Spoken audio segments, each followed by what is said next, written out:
Hi friends, வீரா சீரியலில் இன்றைக்கான episode ப்ரோமோவில் என்ன நடக்க போகுதுன்னா, ராமச்சந்திரனும் வள்ளியும் வீராவையும் கண்மணியும் கூட்டிகிட்டு போகிறதுக்காக வீரா வீட்டுக்கு வந்திருக்காங்க. மாறன் ராமச்சந்திரன் கிட்ட, அப்பா என்னை மன்னிச்சிருங்கப்பா, எனக்கு வேற வழி தெரியலை, அதனால தான் நான் இப்படி பண்ணிட்டேன்.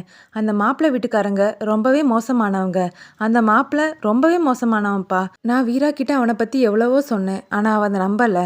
அவள் வாழ்க்கையை காப்பாற்றணுங்கிறதுக்காக தான் நான் அவள் கழுத்தில் தாலி கட்டிட்டேன்ப்பான்னு சொல்ல, பொறுக்கித்தனத்தை பண்ணிட்டு என்கிட்டயே வந்து நியாயப்படுத்திக்கிட்டு இருக்கியான்னு சொல்லி ராமச்சந்திரன் மாறனை அடிக்கிறதுக்காக கை ஓங்குறாங்க.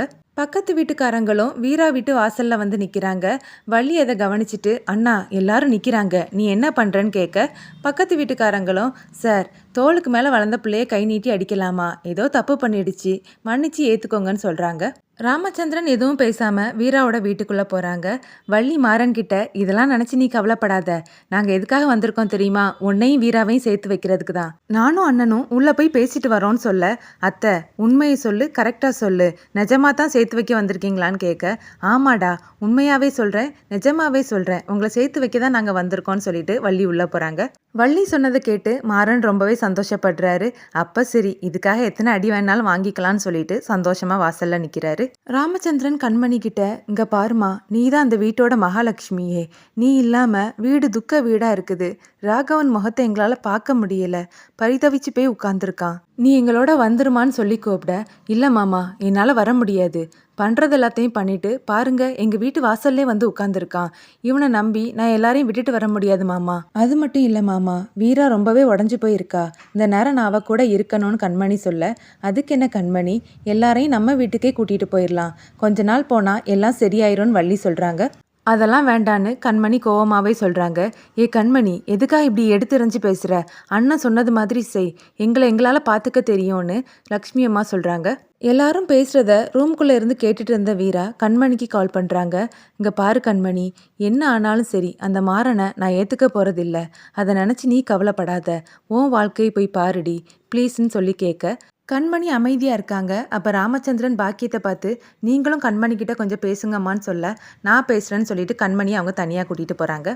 பாக்கியம் கண்மணி கிட்ட, இங்கே பாரு கண்மணி, நீ இங்கே இருந்து என்ன செய்ய போகிற, பேசாமல் அவங்க கூட கிளம்பிப்போ, அப்பந்தான் நம்ம நினைக்கிறது நடக்கும். எந்த காலத்துலேயும் வீரா அந்த மாறனை சேர்த்துக்க போகிறதில்ல, அப்படியே அவள் சேர்த்துக்கிட்டாலும் ராமச்சந்திரன் ஓம் பக்கம் இருந்தாதான் நம்ம அவங்க ரெண்டு பேரையும் பிரித்து விட முடியும், அதனால இப்போ நீ அவங்க கூட கிளம்பிப்போன்னு பாக்கியம் சொல்லும்போது சரி அத்தைன்னு சொல்லி கண்மணியும் ஒத்துக்கிறாங்க. அப்புறமா ராமச்சந்திரன் கிட்ட வந்து, நான் முடிவு எடுத்துட்டேன் மாமா, நான் உங்க கூட வரேன்னு சொல்கிறாங்க. இதை கவனித்த வள்ளி, எல்லாரும் சொல்லியும் இவ கேட்கல, ஆனால் அந்த பாக்கியம் சொன்னால் மட்டும் கேட்குறா, இந்த ரெண்டு பேரும் சேர்ந்து ஏதோ ஒரு பிளான் மட்டும் பண்ணுறாங்கன்னு நினைக்கிறாங்க. கண்மணி பாக்கியத்தை பார்த்து, அத்தை நீங்களும் என் கூட வந்துருங்கன்னு சொல்ல அவங்களும் கிளம்புறாங்க.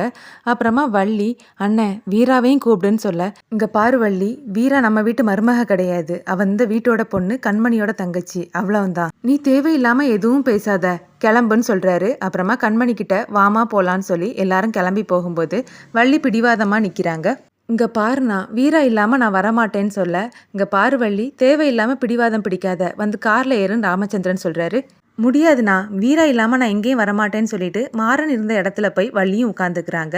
இதை பார்த்த வீராவோட அம்மா, வள்ளி நீங்களாவது புரிஞ்சுக்கோங்க, நாங்கள் பொண்ணு வீட்டுக்காரங்க, இப்படி எல்லாருமே வாசலில் உட்காந்துருந்தீங்கன்னா எங்களை பற்றி தான் தப்பாக பேசுவாங்கன்னு சொல்ல, இங்கே பாருங்க வீராம்மா, கல்யாணம் ஆன பொண்ணை வீட்டோட வச்சுருந்தா மட்டும் எல்லாரும் நல்ல விதமாக பேச போகிறாங்க, எப்படின்னு நீங்களும் வீரா கிட்ட பேசியிருப்பீங்கன்னு எனக்கு நல்லாவே தெரியும், ஆனால் வீரா கேட்க மாட்டா, அவளுக்கு கொஞ்ச நாள் டைம் வேணும், அது வரைக்கும் நானும் கூடவே இருந்து வீராவோட மனசை மாற்றி இங்கேருந்து கூட்டிகிட்டு போகிறேன், அது வரைக்கும் நீங்கள் இந்த கஷ்டத்தை தாங்கி தான் ஆகணும்னு வள்ளி சொல்ல, இங்கே பாரு வள்ளி, நீ இப்போ வரப்போறியா இல்லையான்னு ராமச்சந்திரன் கேட்குறாரு.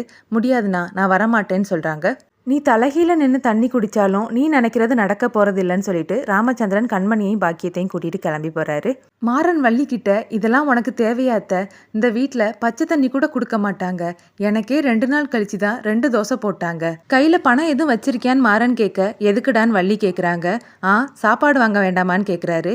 ஏன் வீரா எனக்கு சாப்பாடு தருவான்னு வள்ளி சொல்ல, ஆமாம் தருவா, அதில் போய் நீ உட்காந்து வாயை திறந்தேன்னா உன் வாயில் பூந்தியும் மிச்சரும் போட்டு விடுவா, நீ வாங்கி சாப்பிட்டுக்கோன்னு மாறன் சொல்ல, இந்த வாய்க்காக தாண்டா அவள் உன்னை வெளியிலே விட்டுருக்கான்னு வள்ளி சொல்ல, ஆமாம் இவங்க வாய் மட்டும் ரொம்ப குறைச்சல்னு மாறன் சொல்கிறாரு. இப்படி 2 பேரும் மாறி மாறி சண்டை போட்டுக்க இந்த எபிசோட் முடியுது.